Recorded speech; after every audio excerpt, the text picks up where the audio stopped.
Jeff Bakalar, I've got a secret. Okay, I didn't expect that, but let's hear it. All right. I have been playing Halo for the past, I don't know, week or so. That's what this is? Yeah. I've brought you here to talk to you about the Halo Infinite campaign. Oh, shit, Campaign, okay. not the multiplayer. The multiplayer's out. Everyone's playing the multiplayer. It was a very weird thing to have the multiplayer come out and go like, oh, I've been playing the campaign. That's weird. So we can talk about some limited bits from the first 4 missions of the campaign and show some chunks of footage from there. Okay. Which we're going to do. And I think it will show off the nature of this game and how it is different from the traditional Halo experience while also still being a traditional Halo experience. Let's get into it. The game opens pretty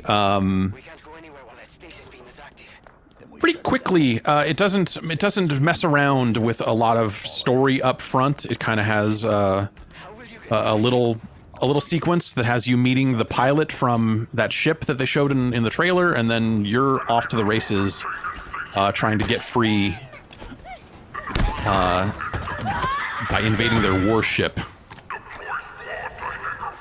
So you can scan. You can see that little scan. Okay, and what does that add to the... That waypoint pip shows up there. It also highlights weapons and other interactive objects in the environment. So, you know, at the end of a battle, if you're just like, I need to see where this is or where this is, like you can highlight all that sort of stuff. It's handy. It's not quite a detective vision sort of thing, but you know, it does give you that look at like, okay, what is around here? Turns out a whole lot of nothing.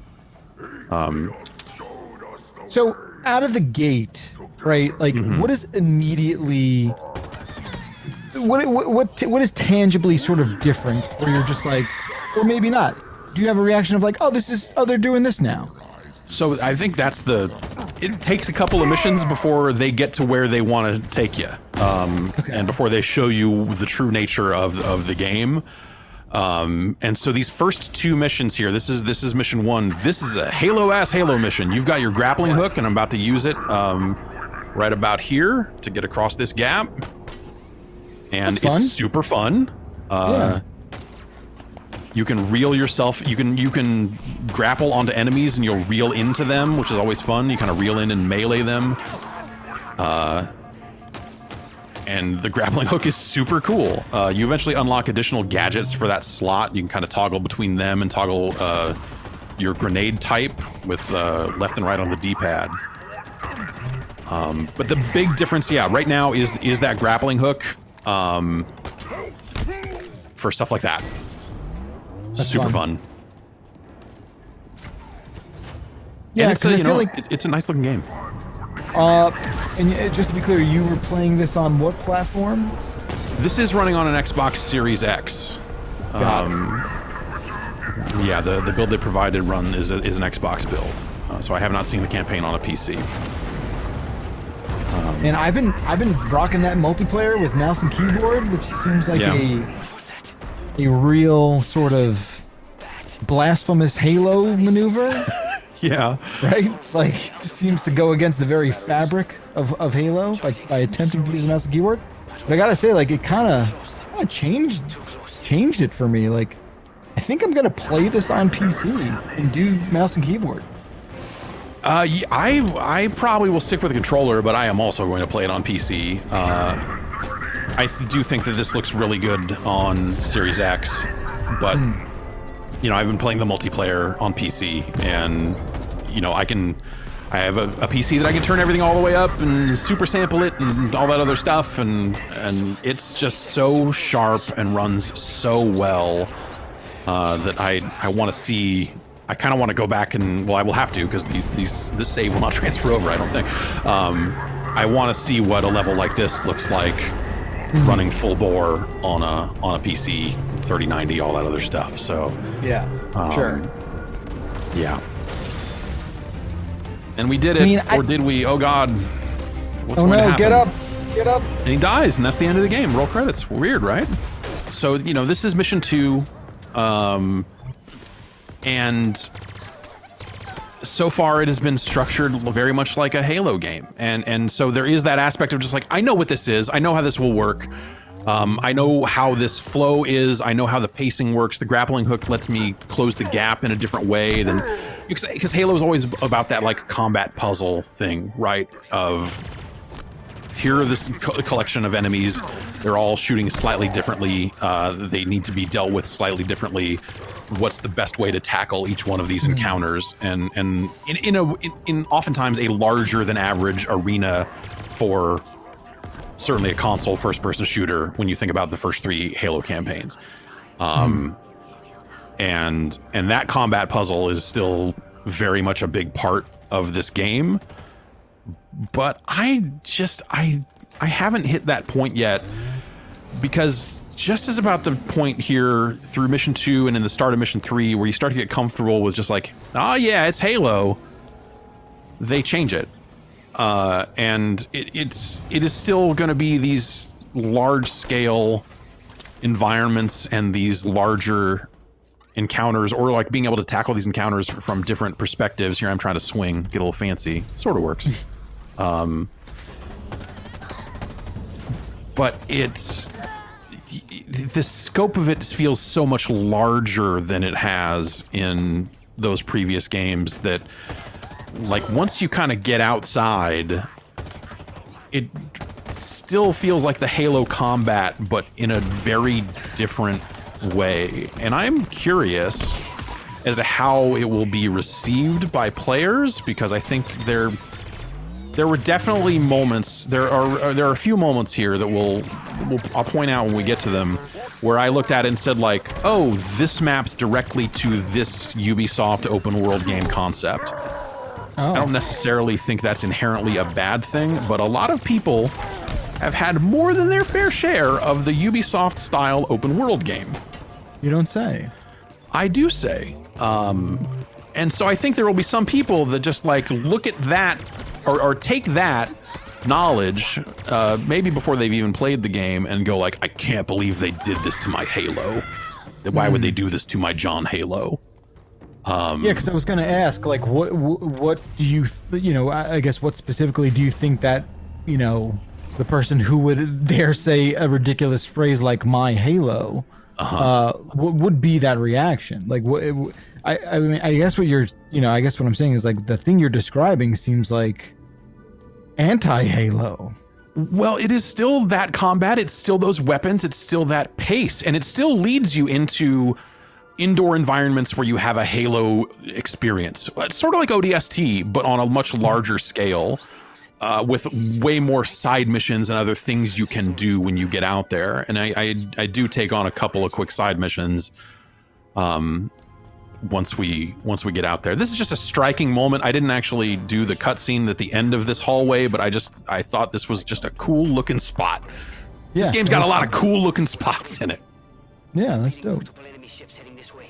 But yeah, I think there will be some people who will feel like the open world aspect is not what they're looking for, but I have found it to be freeing, and I think it's a much larger thing than it traditionally is. And I keep coming back to ODST because it's kind of the only other Halo that attempted any kind of world between the levels. But that game didn't do side missions the way this game does. This game has an upgrade tree. This game has maps. This game has like things you unlock at places in the world that you can adjust your loadout. There's more downtime if you want it, to go like, okay, I'm gonna go back here and kind of outfit myself a little differently before I go and do this next objective. Like you might do in a Far Cry game, honestly. It's something. And I think and also I guess I would say I feel like it's really, really well made. I know they took an extra year to get this thing together, but it feels really well polished. I think, aside from the multiplayer progression stuff, which we talked about on the podcast last week, I think that they have, well realized these kind of open world concepts and found ways to put them into a Halo game that I think it makes sense, right? I mean, you see the halo in those early games, and you see just how big it is, but they never really let you explore as much as you quite want to. The missions are the missions. You're kind of moving through them, even when they're outside. This has more of a, look at that mountain over there. Like, oh, you can go there. Like, it is a little bit more of that, and it feels like a more well-realized take on what a Halo ring is. Also, hear that? They put a frickin' Zelda-style "you did the thing" noise into this game. Oh, wow. Okay. Like, weird, right? Like, yeah, that's... Damn, okay. Sure. Yeah. Who's gonna say no to that? No, I like it. It's... But that's what it is. Like, they put a "you solved the puzzle," like, little Zelda dungeon noise type of thing in there. Yeah, it sounded like the chime before maybe an announcement in the mall, but nevertheless, like, effective. So this is your first upgrade, and this is an enhanced shield that basically gives you the ability to put points into your shield to make it last longer. And like I said, you can upgrade the grapple as well. And there are 2 other things on the upgrade tree that I have not unlocked yet. Wow, look at this place. It's so... Then you get outside, and we are, I believe this is mission 3 now, technically. And I think this moment of going from space or going from inside to outside kind of reminded me of the Fallout games. Like, you have that moment where the door opens and you see the vastness of the world around you. Sure. It's a really cool moment. But it's interesting, like, if you think about this as, like, this is the 6th game, we should be finishing the fight in a second trilogy here. This doesn't feel like that. This feels like it is starting something new, while kind of almost begrudgingly dealing with the elements of those past couple of games. Like, almost as if there's a team in place that's just like, yeah, I guess we were kind of saddled with making a sequel to that game, but we wanted to do so much more. And I'm curious to see how the story pans out, like if it really does kind of go in that direction. I think this feels great, and also I think it's helped by it not being a very great year for a lot of other shooters. Like, I think this is the shooter I'm going to play for the foreseeable future. And having a campaign with a lot of side stuff and a lot of other stuff to do, actually, in some ways is really helpful with that, because, like, I'm like, oh, cool, there's going to be even more stuff for me to do. It's not just going to be like 12 campaign missions and then I'll play them again co-op and then I'll find the skulls and do them again, or, you know, like, it just feels like there's more to it. I skipped that cutscene and now we're kind of out of that mission, and then we're out here. We have multiple waypoints now. We are in an open world environment. And we've got a map with side stuff, with a forward operating base kind of just ahead. And the forward operating base, the tower is basically mission 4. And then we've got these FOBs here, some other pips on the map. These FOBs are the equivalent of a Far Cry like outpost. Sure. Or an Assassin's Creed tower in some cases. You're saying if you clear them, they open up more things? Yes, exactly. Ooh. When you clear them, it will ping all of the other side activities in and around that base. How's it getting around then? Because Johnny Halo is like very much this. I mean, I know he's got a grappler now, so he can move great distances relatively quick, but those are short distances when you're telling me it's this open world. How's that come into play? Or do you just like hightail it in a warthog? Yeah, I mean, so there's a few different ways. One, you can fast travel to any of the bases that you've captured. So any of these FOBs that we've gotten, we can fast travel to them to get around the world. And at these FOBs, you can spawn items. There's a currency, or there's a number. It's in the currencies. I don't think you spend it per se, but you earn valor for completing certain types of missions, and there will be spawnable items at these bases that require you to have achieved a certain valor number before they're available. And so I can go here, and I think when we do finish this, I will spawn an ATV after I'm done getting blown the hell up. Please tell me when you clear it, he raises his little Halo flag. No, there's no Halo flag, but like other Marines will show up. Okay, cool. All right. In some cases, so it's like, you know, yeah. So yeah, exactly. You've taken it over; it's yours. Now to business. Let's lock down Fob Golf. That's awesome. And so you'll see, straight up, we climbed the tower, eagle eye vision. Yes, I was right. You know what? All I need They had to do with this. the banished security protocol, and by They had to do it. They had to. Like you put it a couple minutes ago. Like, how do you transcend the generations? Right? Yeah.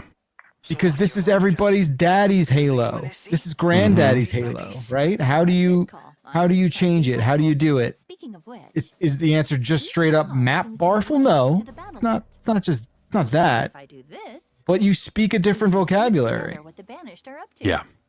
For instance, Exactly. over here is And you take that kind of time-tested, like very here, but it's honed Halo combat, and you bring it to different styles of encounters. And here is in what I this can open world. describe as someone that the banished value highly. So we've got high value targets. We've got, you know, some of the upgrade currencies will show up when you do this, like, oh, the Spartan point, or I forget what they're called. I think I think it literally is like Spartan point. There, Spartan core. There it is. So you get that. That's 1 point for your upgrade tree. Oh, no. It looks like there are multiple UNSC squads engaged in trying to survive. They need your help, Chief. And so that's kind of your first acknowledgement that, like, hey, there are still other Marines alive out here. It's not just you and the guy.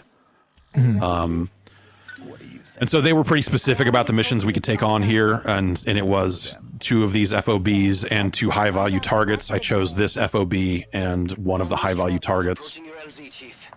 But you see here, I just straight up called in. Cool. And now we're on our way. Those are weapon spawners over there on the right side there. So any weapons you found, which when we go do this, it's a neat thing. When you go do this high value target, one of the unlocks ends up being like a variant on a weapon. So it's like, here's a kind of a slightly better or slightly different version of the energy sword is what we'll get here. What's our move? And so here I am bypassing this mission that normally I definitely would have done, but they were like, do this, this, this, and this. I'm like, okay, cool. We'll drive past that and go over to do this other thing. I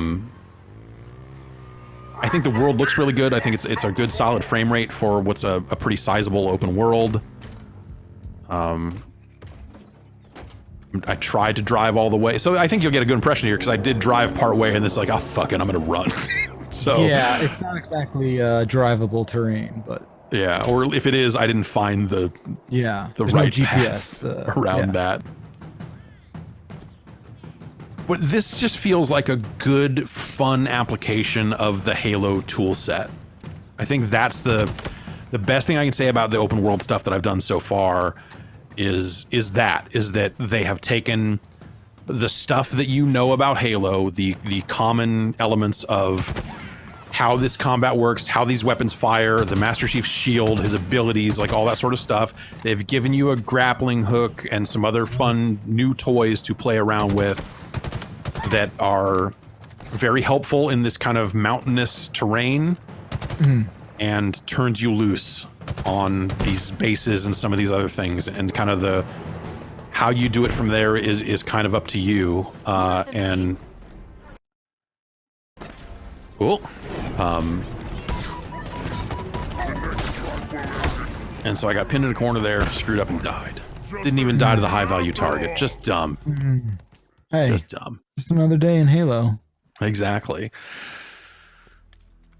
But this seemed like the right approach. You know, you're like, well, I got to take out all the guys before I take on the big guy, or I'm just going to get shot in the back over and over again. So clearly, this is the way I've got to do this. I've got to take out this sniper. I've got to do this sort of stuff and really just be methodical about it. Clearly, that's, you know, they put all this high terrain around this base specifically for me to be this sniping jerk up here, right?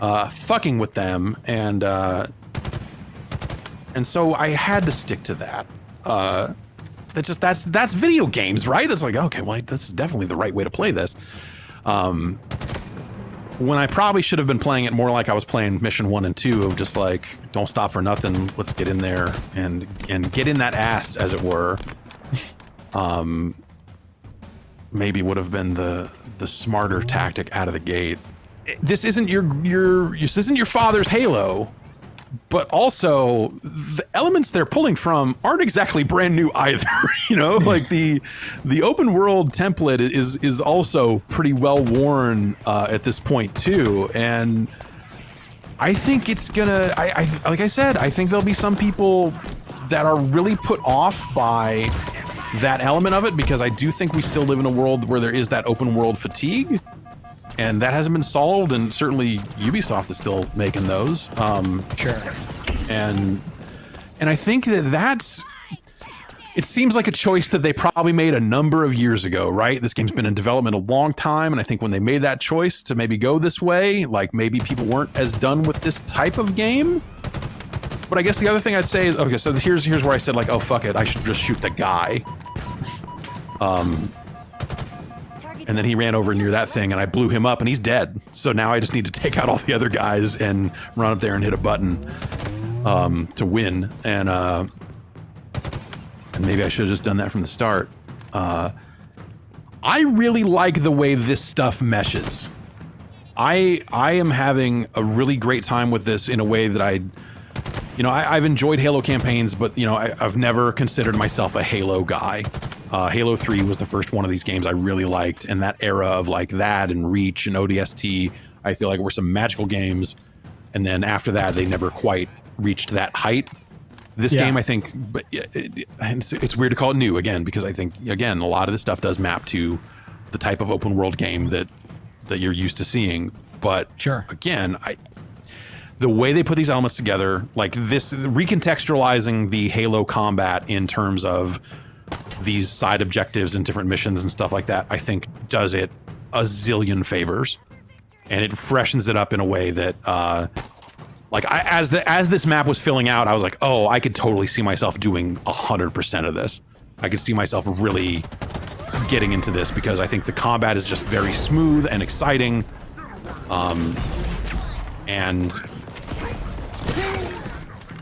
and the world just looks very nice and is a lot of fun. Like I'm having a really good time with it. It seems like so far, from playing these first 4 missions, and I haven't really played anything past this yet.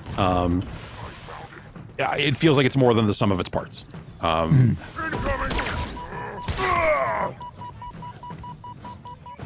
man, you start to see why maybe they didn't have campaign co-op ready in time, because the scope of this game is a little bit different than your traditional Halo game. Okay. But at the same time, I think it would be extremely cool to have like 4 players running around this big ass environment, hopping in a warthog and just getting out there and doing shit. I think that sounds super fun. Yeah, I mean, in the spirit of like keeping the vocabulary of contemporary games alive and well, like that must be a component of it. Totally, yeah. But yeah, that's it. We finished that mission, and now we can kind of, we can go places.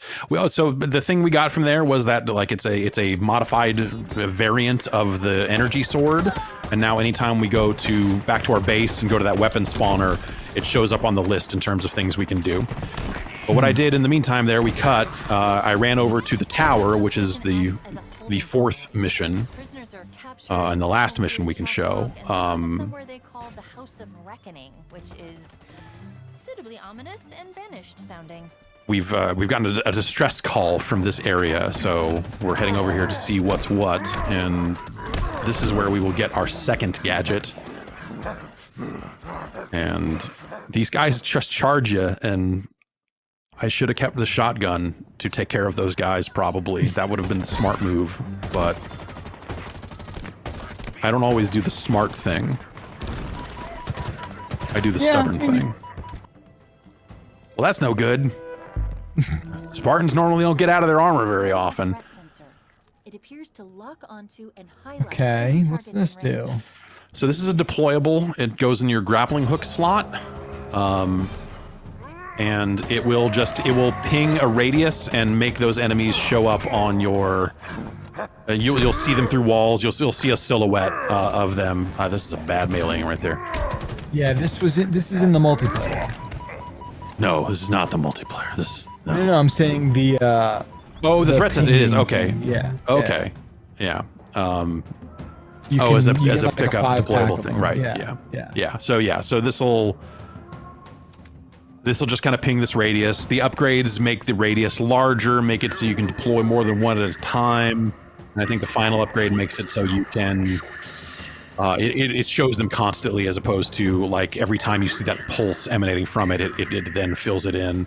But I feel like so far, like just to talk generally about the story and some of the cutscene stuff that has been in these first 4 missions, a lot of it is of the okay, here I just skipped to this boss fight here. A lot of it is of the like, well, he's interesting. We must trace. We get him. Get out there and kill him. Get out there and get him. Like type of stuff. It's not super exposition heavy. It's not a big lore dump. This enemy has this enemy is invisible, which basically means, use the new toy you just got to make him show up, since that threat sensor renders him visible. And once you've done that, it's not too tough of a fight.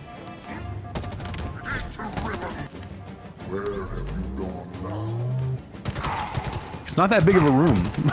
Yeah, I mean, just look at where have I gone? Like, who could say? What's that? That's that guy. We need to get him out of that machine. That's Halo. Hey, infinite.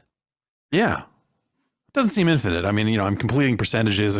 Presumably that percentage will eventually hit 100, but, they'll keep adding to it.